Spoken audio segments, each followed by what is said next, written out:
Շնորհակալություն, պարոն վարչապետ, ես փոխանցելու եմ իմ գործընկեր Արաքս Մամուլյանի հարցերը, որովհետև նա կառավարությունում հավատարմագրված չլինելու պատճառով չի։ Երկրորդ մամուլի քարտուղարի հաստիկ կբացենք, որ դուք եք լինեք մյուս լրագրողների մամուլի քարտուղարը, խնդրեմ։ Չէ, այստեղ ոչ մի խնդիր չկա գործընկերոջ հարցը փոխանցելու հետ կապված։ Այսինքն չեք ուզում աշխատանքի մտնեք կառավարություն, խնդիր չկա։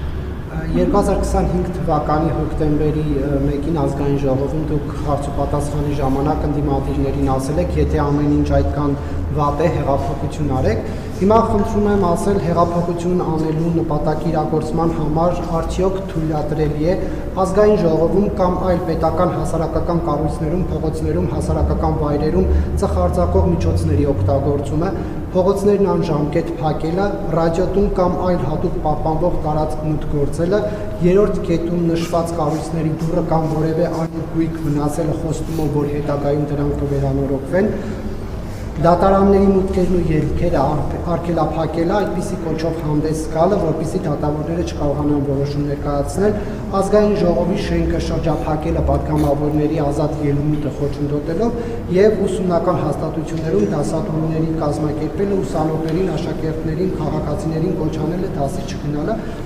Ինչ կասեք, պարոն վարչապետ։ Մի հատ անեկդոտ կա, այդ անեկդոտը գիտեք, իհարկե այդ անունը կրող բոլոր մարդկանցից ներողություն եմ խնդրում, մեկին հարցնում, ասում է, անունդ ինչ է, ասում է Սպարտակ, ասում է, ինչի դու որ թիվ ես, որ հիմա այդ հարցից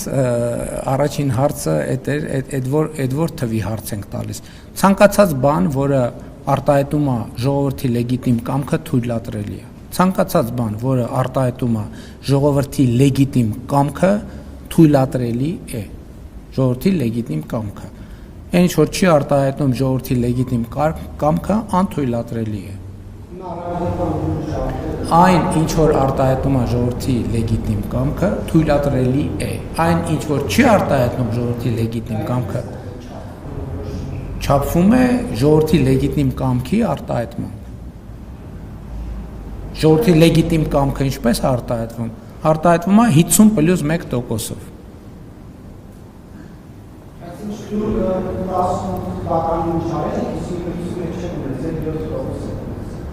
Այդ ով է ձեզ ասել։ Շատ լավ, բայց եթե ես 7% ունեմ, հիմա ինչ գործ ունեմ ստեղ ձեր հարցերին պատասխանելիս։ Հասկացեք։ Հարգելիս, դուք ուշադիր չեք իմ պատասխանին։ Ես չէի խոսում տոկոս ունեցող չունեցողի մասին, ես խոսում եմ ժողովրդի կամքի մասին։ Այն մարդը չի կարևոր, ով ինչ որ տոկոս ունի կամ չունի, ժողովրդի կամքն է կարևոր։ Ժողովրդի կամքը ասեն ինչ որ բխում է ժողովրդի լեգիտիմ կամքից, կարելի է։ Ես համոզված եմ, որ մեր ժողովուրդը իր լեգիտիմ կամքը արտահայտելու ձևը միշտ էլ կգտնի, երբ որ այդ լեգիտիմ կամքը ձևավորված լինի։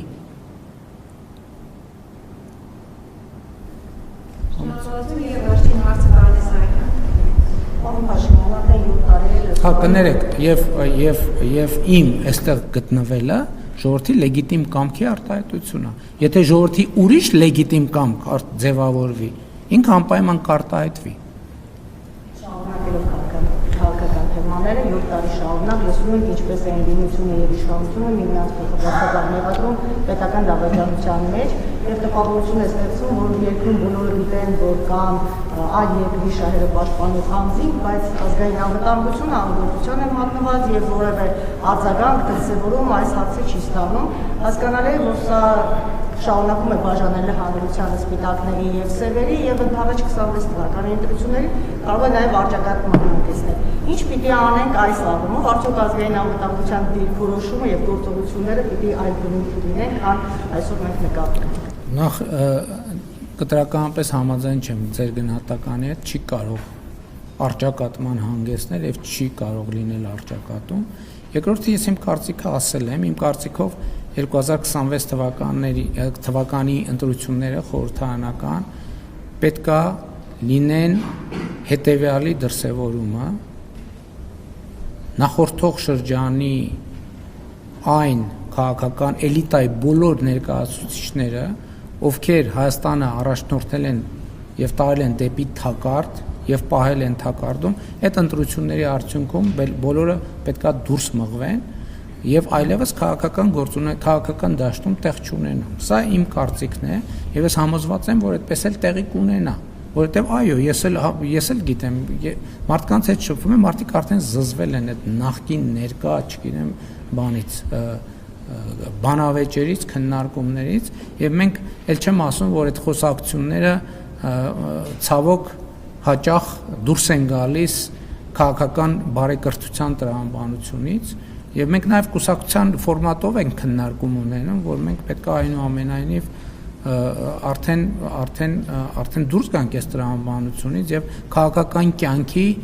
նորմալ կանոններ պետք է հաստատվեն Հայաստանի Հանրապետությունում, որտեղ հայհոյախոսությունը ընդհանրապես տեղ չունի, առավել եւս քաղաքական քննարկումների բովանդակության մեջ։ Հիմա դուք կասեք, որ ես էլ եմ այդ գործով զբաղվել, ճիշտ կասեք, դրա համար էլ ես Կիրակի օրերը գնում եմ եւ խորանի առաջ ծնկի եմ գալիս եւ իմ մեղքերի համար թողություն եմ խնդրում։ Շնորհակալ եմ։